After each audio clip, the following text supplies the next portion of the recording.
मसीह में सारे भाई बहनों को मेरा शालोम, गॉड ब्लेस यू। आज जो मैं बताना चाहता हूँ वो है दशमांश के ऊपर। आप इस बातों को उत्पत्ति 14 का 17 से 20 पद तक आप देख सकेंगे। जब अब्राहम जीत हासिल करके लौटता है, शालोम का राजा मल्कीसेदक अब्राहम के पास रोटी और दाखमधु लेकर आता है और अब्राहम को आशीर्वाद के साथ रोटी और दाखमधु देता है और अब्राहम मल्कीसेदक को दशमांश देता है। पहली बार अब्राहम ने मल्कीसेदक को दशमांश देता है क्योंकि अब्राहम एक जय प्राप्त हुआ व्यक्ति था। आज भी जो जय प्राप्त करता है वो व्यक्ति क्या करता है? दशमांश देता है। उत्पत्ति 13 का 2। अब्राहम भेड़ बकरी गाय बैल सोने रुपए का बड़ा धनी व्यक्ति था।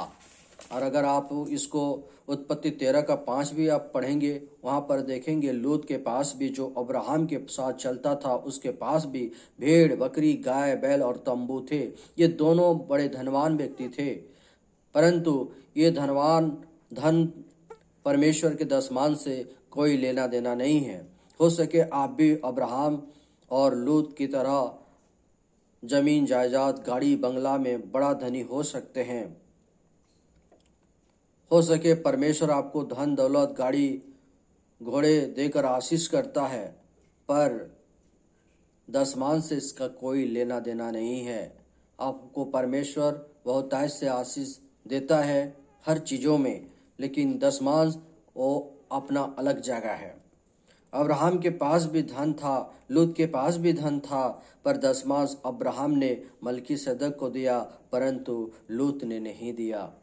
और मल्कीसेदक राजा भी उसके पास नहीं गया लूत के पास और उसको प्रभुभोज नहीं दिया। मेरे प्रिय भाई बहनों, अगर आप उत्पत्ति 15 का 4 आप पढ़ेंगे, परमेश्वर अब्राहम को आशीर्वाद करता है कि उसका वंश आकाश के तारागण के समान हो। दशमांश के साथ मेरे प्रिय भाई बहनों परमेश्वर की आशीर्वाद जुड़े रहता है।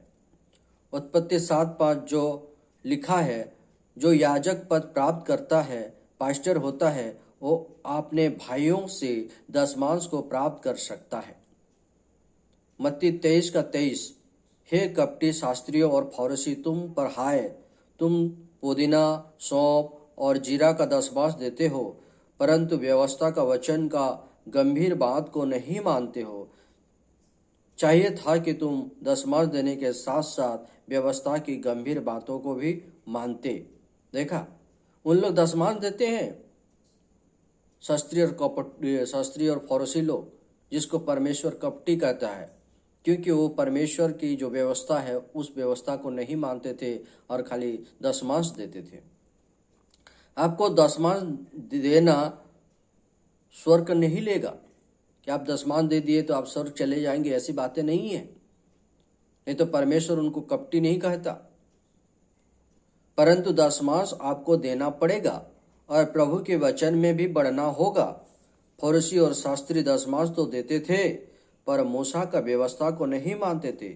वचन कहता है, तुम्हारी धार्मिकता सदुकी फरीसियों से अधिक होना चाहिए। अगर सदुकी फरीसी हमको परमेश्वर को दशमांश देते थे तो हमको भी दशमांश देना होगा, परंतु उन्होंने व्यवस्था को वचन को नहीं मानते थे। लेकिन हमको क्या करना है? परमेश्वर के वचन को मानना पड़ेगा। लिखा है, मनुष्य सारे जगत प्राप्त कर ले और अपना प्राण की हानि उठाए तो क्या लाभ। देखो मेरे प्रिय भाई बहनों, आप पूरी दुनिया में पैसा कमा सकते हो, लेकिन यदि आपका आपका प्राण अगर हानि उठाए तो उसमें क्या लाभ। दशमांश मांगा नहीं जाता। हो सके प्रचारक पास्टर दशमांश का प्रचार करते हैं, इसलिए प्रचार करते हैं ताकि आप परमेश्वर की आशीष से वंचित ना हो।